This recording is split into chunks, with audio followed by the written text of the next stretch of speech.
Ladies and gentlemen, welcome to the presentations of the theme-based research projects under the theme, Developing a Sustainable Environment. Each presentation will last for 35 minutes, followed by a 5-minute Q&A session. It is our great pleasure to have Professor Eric Zhang as the facilitator of this session. Professor Zhang is Professor of the Department of Electrical Engineering and Director of Power Electronics Research Center at the Hong Kong Polytechnic University. May I now hand over the stage to Professor Zhang, please. Thank you. Hi, for the come to our session. And without delay, I firstly like to invite Professor Vivian Lam to give a presentation on the topic of change in organic photovoltaics and light emitted diode, a concerted multidisciplinary and multi-institutional effort. Professor Lam. Yeah, thank you. Thank you very much for a kind introduction. So first, I'd like to thank the RDC and the organizer for giving me this opportunity to share with you some of our work from this theme-based research scheme. So our project is on challenges in organic photovoltaics and light-emitting diodes, a concerted multidisciplinary and multi-institutional effort. And as you can see, it is a multi-institutional effort coming from 5 different universities, with the University of Hong Kong being the coordinating institution. We have CityU, Baptist University, PolyU, and also HKUST. And these are the co-principal investigators, so I'm here just to represent them, to present to you what we have done within this theme-based research project. And we have 7 co-PIs, and I will talk a bit more about their work later on. Professor Ngaming sent his apology because he's now in Oxford, and Professor C.S. Lee also is out of town right now. But the rest are here except Professor Charles Shuya, who has, I will tell you more about him later on. Actually, he has gone for good. So if you look at the world energy consumption, actually the annual global energy consumption is like 15 terawatts, and around 80% is really coming from the burning of fossil fuels. So that means by the year 2050, when we need something like 27 to 33 terawatts, we have a huge energy gap. Not even to say about sustaining the existing one, we need extra gap of 12 terawatts by the year 2050, and over 30 by the year 2100. And of course, if you look at the consumption, actually China, our country, is already one of the largest consumers in the world and already overtook US. And one will be facing the challenges like upcoming depletion of fossil fuels. But this is a little bit controversial because people have been saying that we still have something like 200 years of coal or more. And with the clathrates, methane clathrates in the deep sea, then we don't have to worry. But the problem is when you burn the fossil fuels, you are going to generate a lot of CO2. And even if we are plentiful of this would lead to global warming and probably climate changes. And so there's really an urgent need and pressing demand for us to look for low carbon or carbon neutral source of energy. And obviously there are many solutions to the grand challenges. Of course, you can think of alternative sources of clean renewable energy. And at that time, we think solar is something very attractive because 1.5 hours of sunlight globally is already enough to cover 13 terawatts out. But of course, this is a little bit cheating because you are not going to cover every inch of land with your solar panel. But still, we think solar is pretty attractive. And another way is if you could think of ways to make use of more energy efficient processes. And of course, lighting constitutes one of them because as I will show you later on, lighting constitutes about 20% of our total global power. And of course, you can think of many other processes. If it's more energy efficient, you would save energy. And let's look at the current photovoltaic technology. So right now, obviously, most of them are coming from inorganics, like silicon, gallium arsenide. And so these have pros and cons. And of course, it's sort of like it's pretty high cost, even though now it has gone down quite a bit. But then when you talk about large area, it's pretty difficult. And so we want to develop non-silicon-based PV cells. And of course, organic is one of the solutions to that, or one of the alternatives. It has some of the advantages, like it's could be 1,000 times thinner, it has high absorption coefficient, it's easily processable, it could be printed on flexible substrates and so on, which I don't want to go into in detail because you can log into any website and you will be able to find all the advantages and disadvantages of all these different solar cells. But obviously the attractive thing is they are solution processable and you are able to make large area one if you are talking about solution processable materials. And as I mentioned, to think of looking for energy efficient processes, particularly lighting, because it constitutes around 20% of the total energy or global power that is required. And obviously, you see nowadays you have white organic light emitting diodes for lighting purposes because they can be thin, they can be printed on flexible substrates. So aesthetically, they are also very appealing. And obviously, besides that, if you have the white color, which is coming from either the mixing of the yellow and the blue, or the three primary colors, the red, green, and the blue, you can also make full color displays. And full color displays, this is also, using OLED display also helps to save energy because if you use LCD, you need the white light for backlighting. But here, OLEDs themselves are self-emissive, and it's also very efficient. So as you know, Samsung already put up the Galaxy, and very recently, Apple, iPhone X also make use of OLED sort of panel display. And obviously, nowadays, you can buy TV, OLED TV, and the most recent one is LG produces the 77-inch flexible OLED TV. So it's really a lot of exciting stuff going on in this area. And when you talk about these displays, obviously, there is the PM OLED and the AM OLED.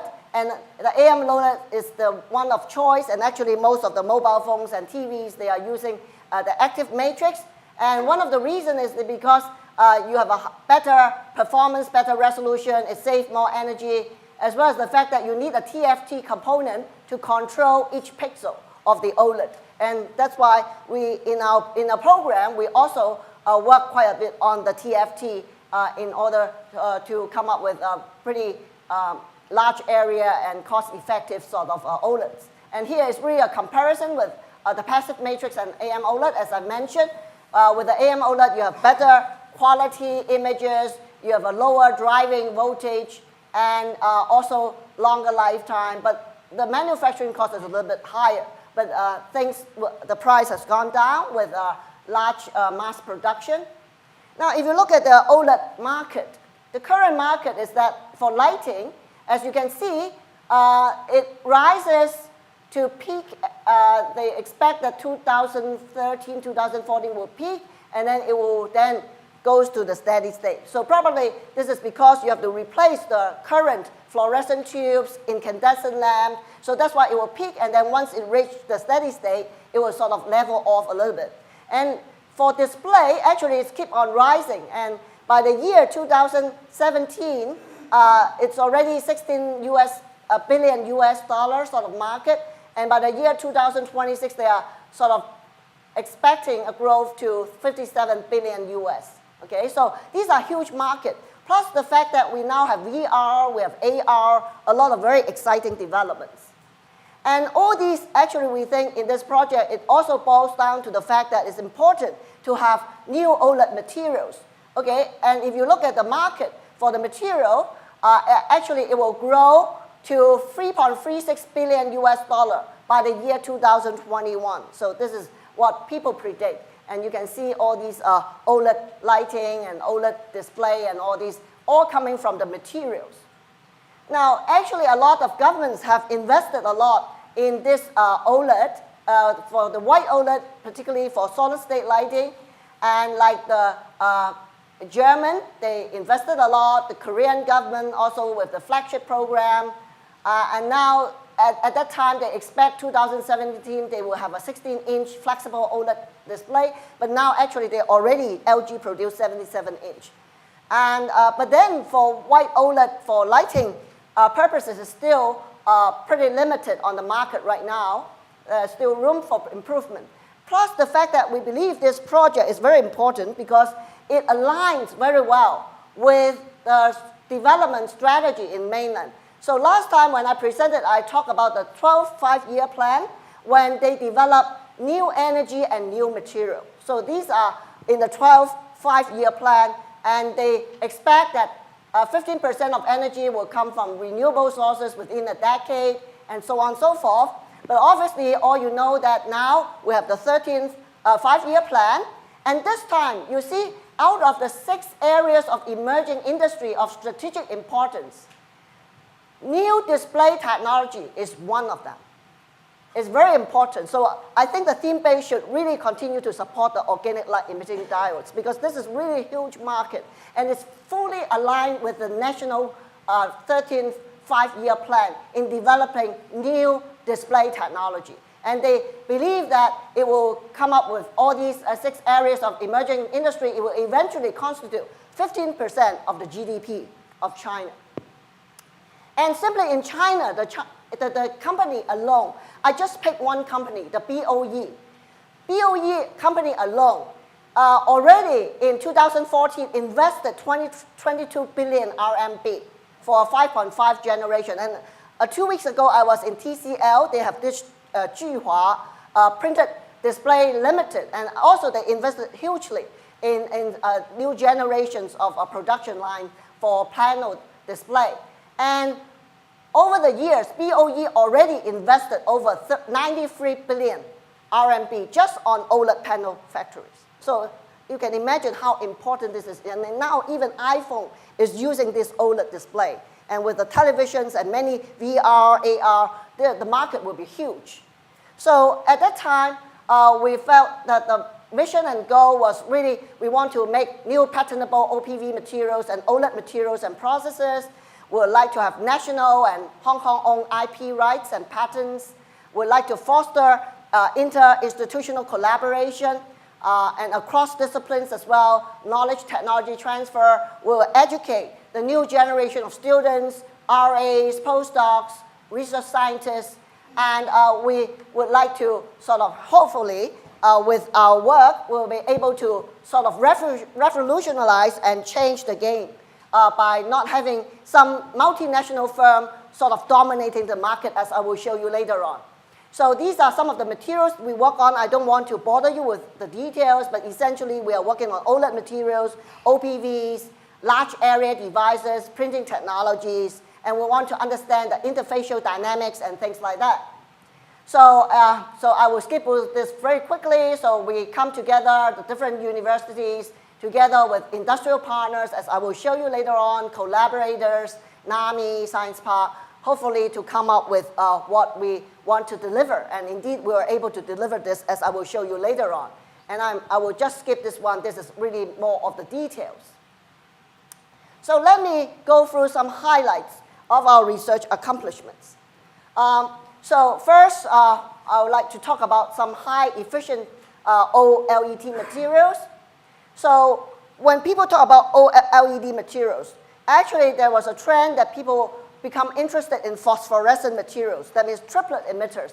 And I don't want to bother you with the technical things, but indeed with the triplet emitters, actually our project also concentrates on the triplet emitters, then you can harvest both the singlet and the triplet to end up with phosphorescent OLEDs with 100% internal quantum efficiency.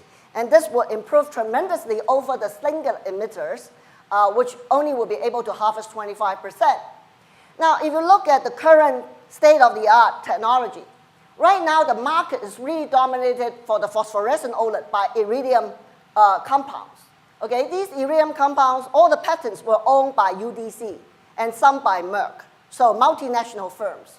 So the Samsung green color, iPhone, I mean, all are using these iridium emitters. Now, firstly, iridium is pretty expensive. It's a precious metal, so it's not abundant, okay? And the fact that they were also able to get tunable colors all the way from blue, green, to red, and so on. And these are some of the current developments globally. But then these iridium compounds run into a problem. Because if you look at this, I'm sorry to bother you with some chemical structure, but I would say this is carbon, nitrogen, carbon, nitrogen, carbon, nitrogen. And there are two ways. So let me represent it, the nitrogen with a blue ball and the carbon with a red ball. So you see now the free nitrogens could be arranged in a Y shape. We call it a facial isomer, or it could be in a T shape. We call it the meridional isomer. And actually, these two isomers differ tremendously in the emission quantum yield, how bright they emit. The facial isomer is the one that is desirable, and the Merck isomer is the very weakly emissive one. They differ by more than 10 times in the brightness, in terms of the emission quantum yield, we call it. But then when people make these panels, usually they use vapor deposition. And during this process, actually, the brightly emitting isomer, some of them will be converted to the weakly emitting isomer. So this runs into the problem of this isomerization process. So actually, our team is particularly strong in inventing new classes of OLED materials, triplet emitters, particularly the square planar one. So you can also use, like the previous case, a bidentate ligand, we say. But actually, we think this is not good because we have two dangling ligands here, which might dissociate and might give rise to the degradation. So we then pull three together to form something like a pincer with one dangling one. And later on, we also link this together to form something like tetradentate, one ligand, one metal, very robust to improve the degradation, to lower the degradation pathways, to improve the lifetime and robustness. So this was some of the very early work, actually before the theme base was awarded. We make some small molecule platinum compound. Again, I don't want to bother you with chemical structure, so I've been using cartoon. So this is a pincer, the platinum, and then you can make emitting species. But we become interested more in solution processable material because if you want to achieve large area, vapor deposition is not the way to go. It's too expensive, and homogeneity is difficult to control. But if you sort of have solution processable material, you can really spin coat them, inkjet printing, row-to-row printing, just like printing newspapers. So you can achieve large area with extremely low cost. And so we make these. We're able to come up with EQ yields of over 10%, new class of materials. And we can also introduce some bipolar character, which improves the current efficiency to over 55 candela per M, with external quantum efficiency over 16%. And besides that, the team is extremely strong in making these one-pot reaction, where you make the metal center and one ligand tetradentate to make the complex. Very easy, and as I've said, for these square planar compounds, you don't have the isomerization problem. You have very robust metal ligand bonds, readily produced, and actually you are able to make all the different colors. Red, green, blue, everything you can think of. And actually, some of them have extremely good performance, very small efficiency roll-off, and long lifetime. I will show you later on. Some of this, you see, some of the device lifetime were more than 180,000 hours, and small efficiency roll-off of 2% at 1,000 candela per meter square. And so as you can see, these are some of the record high values. Say for this one, you have ultra high power efficiency of over 120 lumens per watt. You can make white OLEDs out of these materials with power efficiency over 60 lumens per watt. And you can increase the bulkiness of the ligands, and you make them more stable. Even a red emitting OLED can have a lifetime of over 18,000 hours, and with very nice saturated red color emission. Besides platinum, we also have been interested in gold. Now, gold is a bit cheaper than platinum. And also, human beings are more familiar with gold. We wear gold rings, gold necklaces, so it's environmentally more benign in a way. And so these are small molecules that you do vapor deposition, but again, we are more interested in solution processable materials, so we make some of these very nice saturated yellow color out of these materials, solution processable. And again, but one of the problems with these triplet emitters is that a lot of time efficiency roll-off is a serious problem because of triplet annihilation. So we have to do something on that. We we play around with the excited states, and we introduce the bipolar character here. And with that one, we're able to achieve less than 1% efficiency EQE roll-off, efficiency roll-off at 1,000 candela per meter square. And this is really record small in terms of the efficiency roll-off. And so this is really the bipolar cartoon I want to show you. But besides that, we were also able to tune the colors to span the blue region by making modifications. I don't want to bother with details. And now we're able to make a solution processable blue, sky blue material. And we can also do vapor deposition as well. And this one could have current efficiency over 40 candela per amp with external quantum efficiency of close to 15%, even for a sky blue color sort of OLED.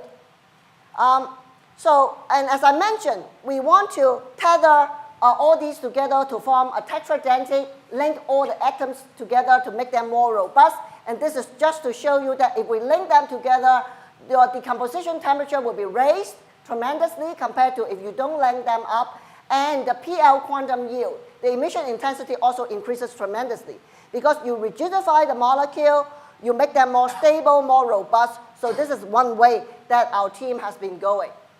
And so this is a very nice yellow with very decent performance and a red color with, again, over 11% external quantum efficiency. So this is really more of a summary slide, what we have done. And plus, we also make other blue emitters. And we can make different color devices out of these. And this is really the one that I already mentioned about. Now, besides that, our team also looks at earth-abundant metals because tungsten, okay, you use the incandescent lamp. These are tungsten lamps. So tungsten are plentiful, very cheap. And now one can have tungsten OLEDs. It's a totally new class of tungsten OLED developed. And also copper. Copper is also very cheap, copper OLED materials with also extremely good performances. Now, besides that, the team also looked at TADF materials. They use TADF materials as the Exciplex host, and one will be able to achieve external quantum efficiency of like 15%, and also making white OLEDs out of these with high power efficiency of over 80 luminance per watt out of these systems. Now, what about the OPV materials? For the OPV materials, we also look for new classes of materials. These are gold corals. So corals look like porphyry. So they are very robust, just like the pigment that people use. And so they are very robust. And for a totally new class of material, one were able to achieve a PCE of a respectable PCE. And then we also look at low band gap materials, as well as our team also works a lot, not only on the donor material, but also acceptor material like this. Instead of the ICBA or just the fullerene, this is the ICMA developed, where it shows very high mobility, electron mobility of 10 to the power minus 3 for these class of materials. And also, they optimize the purification for PCBM, and right now, with more than 99.9% sort of purity, the product, 99.93%, 1 gram, actually, they were able to purify and get very pure product with very low cost, and it is one of the cheapest that could be found in the commercial market. Now, besides that, not only the materials, the device is also important. We have been using, most people have been using ITO, indium tin oxide. But indium tin oxide, indium is not abundant. It's expensive, it's rare, so people would like to replace it with aluminum zinc oxide, AZO, which has a number of advantages. But then there are some challenges to it, like the transparency is pretty low. But actually, our team was able to make very transparent electrode out of this AZO, and they can make devices comparable to those using ITO glass with very nice, very comparable field effect, field factor as well as PCE. And also the degradation actually is slowed down if you use AZO versus ITO. Now, besides that, the team also make use of plasmonic. The team has been using gold nanorods, and by adding gold nanorods there, one were able to achieve a 5.5% PCE improvement And overall, they were able to achieve 8% PCE out of this system. Besides gold nanorods, one could also make use of silver nanoparticles. So silver is cheaper than gold. And with different tri-shaped structures, one were able again to achieve 8% PCE here. And one can also use the morph eye, sort of plasmonic, in a way to enhance the light absorption in the long wavelength region to enhance the PCE as well. And one can also add some minute quantity of high mobility polymer, and we're able to end up with PCE of 10%. And our team also make use of a few layers of black phosphorus as the electron transport layer for the OPV device. And more recently, the team also make use of graphene as the transparent and flexible electrode, and were able to achieve OPVs with very high air stability. And they are air stable even without encapsulation. So these are some of the results coming from a team. Besides that, we need to understand more about the interface and their dynamics. And as the team member have also shown that actually one were able to harvest IR light, solar energy, using a charge transfer complex. And one can also extend this by absorbing light even wavelengths more than 1,300 nanometer. Besides that, the team also make use of some new materials like black molybdenum oxide in terms of ending up with this is have a very good photo response to visible as well as IR, and even make use of it for IR detection. One also shows that actually, because for the perovskite fullerene junction, usually people believe it's a PN type of junction. But actually, they found that it's an NN junction. So in a way that there will be free carrier generation, particularly with a very small binding energy of only 50 milli-electron volt. And one also looked at the degradation mechanism of perovskite solar cells, as well as trying to understand more about these photoactive materials. Now let's turn to what sort of contribution we have in terms of trying to make more industrial competitive technologies for OLEDs and OPVs. So as I mentioned, the AM OLED really needs the thin film transistor, the TFT, to control as a switch for each of the pixels. Okay? And there are current technologies, there are at least 3 of them. And actually, the team is very good in making use of BG sort of technology, as I will show you later on. So essentially, it's a bridge grain TFT, where the team is making use of it because it has a lot of advantages, like it could reduce the threshold voltage, increase the on current, large on-off ratio, increase the mobility, as well as reducing the leak current, and so on. And so you can see that the impact it has on the drain end of the channel could be reduced by the bridge grain, as well as large drive current, as we mentioned before. And then this is the 4-inch full-color AM OLED display that is fabricated by the team. And here are some of the advantages and comparisons. So BG has an edge over the other technology. And also, they make use of gallium nitride in terms of improving these TFT applications. And so I will leave that more to my engineering colleagues to say more about that in the Q&A section. So indeed, they were able to come up with very nice characteristics. Besides that, okay, so this is the BG sort of technique for TFT. And then they also use grid optimization for making large area OLEDs. And now they also use this closed space vapor transport, CSVT, as well as magnesium doping techniques for making large area solar cells. So one were able to achieve PCE of over 13% for a 3 cm by 3 cm sort of cell, so 9 centimeters square. And with the magnesium doping, one would now be able to achieve this 10 cm by 10 cm sort of perovskite solar cell with PCE over 18% for this 100 centimeters square sort of cell with this magnesium doping technique. Now, throughout this project, actually some members also were able to find something more interesting on top of the OLED and OPV, for example, some members also look at some of these gold nanoparticles for flash memories, for photonic memories, field effect transistors, and so on. So I don't want to bother with the detail, but there are something come out of the team during our sort of collaboration and so on. So I would like to summarize that actually our team was able to generate more than 100, close to 180 publications, and amongst them, 73 are coming from impact factor over 8, and among these 73, 52 were with impact factor of over 12. But it's not just publishing paper.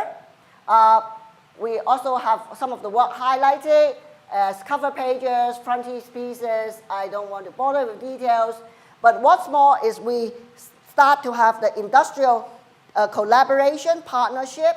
So this is a Hong Kong U TCL joint laboratory for new printable OLED materials and technology. And TCL is one of the largest PV display company in China.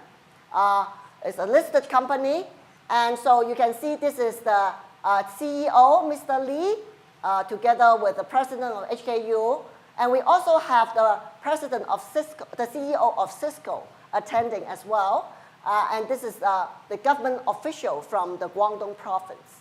And so they invested heavily in this joint laboratory, which will be collaborating and hopefully could come up with some translational activities that they can use in their TCL products. And besides that, some of these platinum OLED materials, so the previous one is on the gold OLED materials, and this one is on the platinum OLED materials. Actually, there are three patents that have been exclusively licensed to Samsung with licensing fee of over more than $2 million US. And also, there are some prototypes now already working with external quantum efficiency of close to 25%.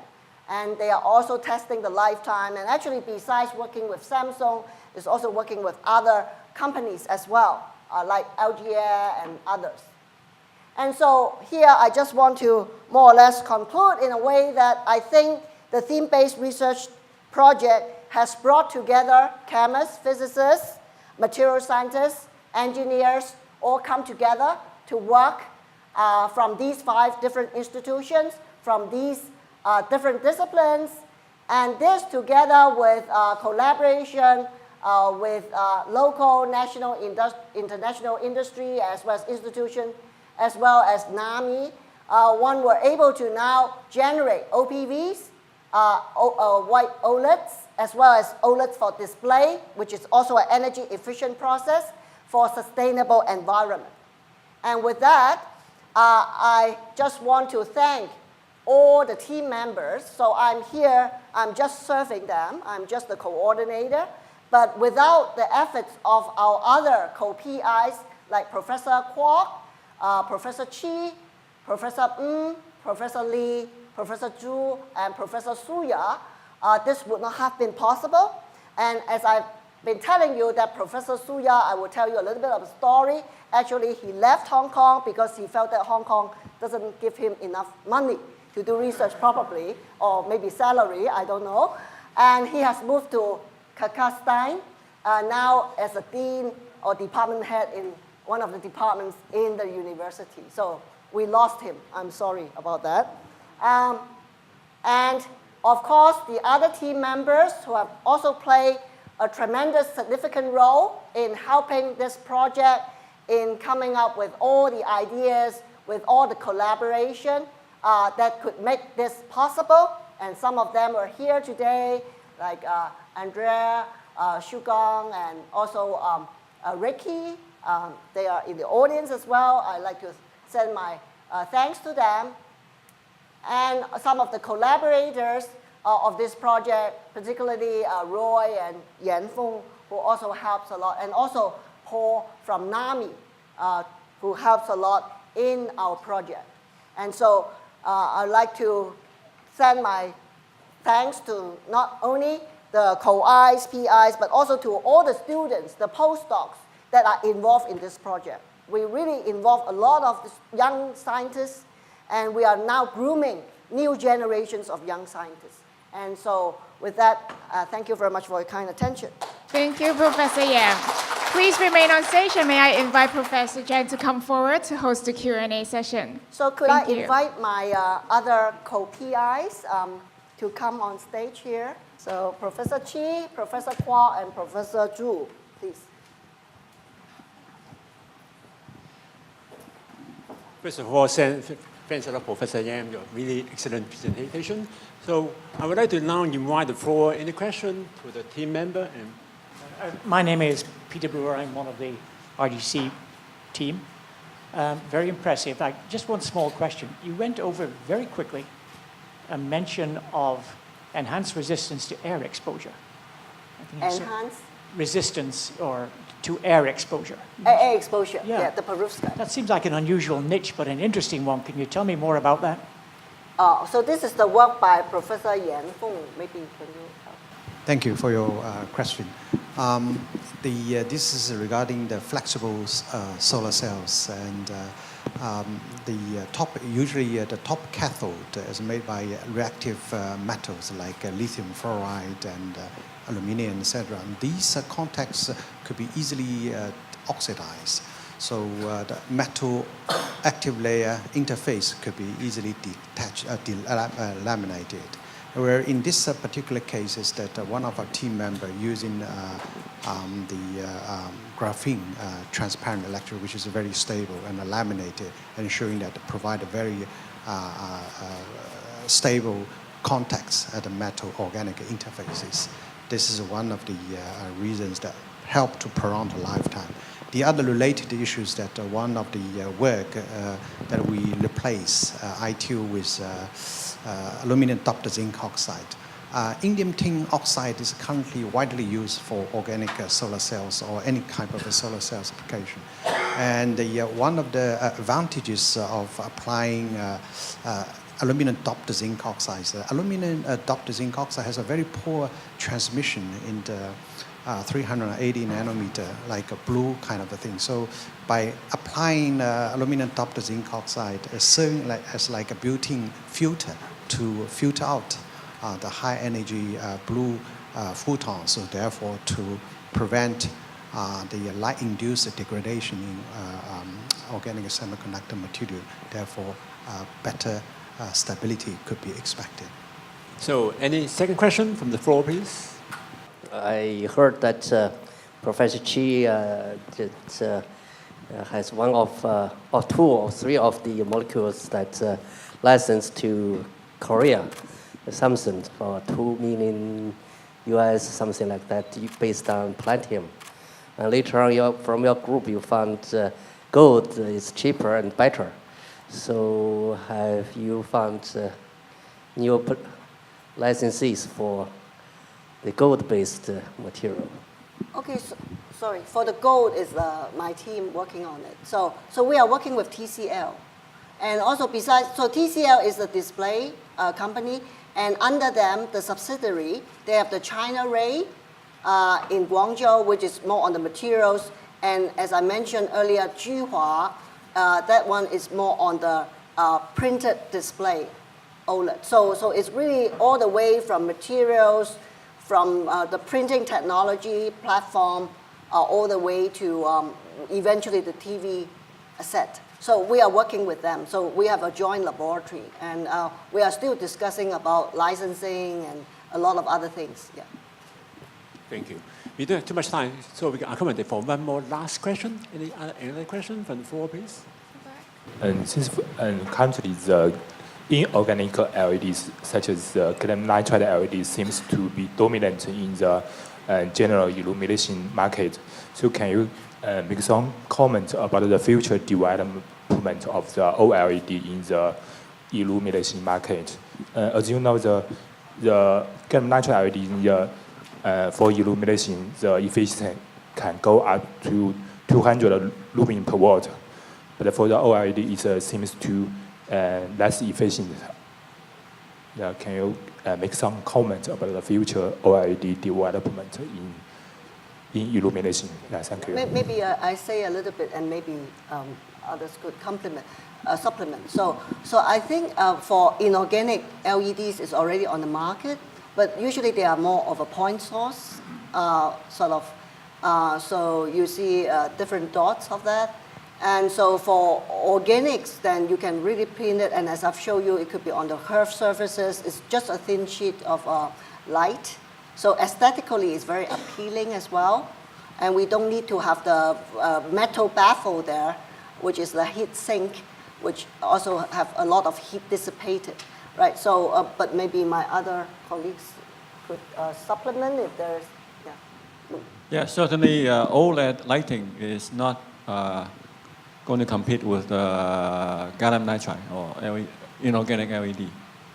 But there is still a market for aerial display, aerial lighting instead of point sources, as Professor Yam said. So both technologies, I believe, will exist in the future.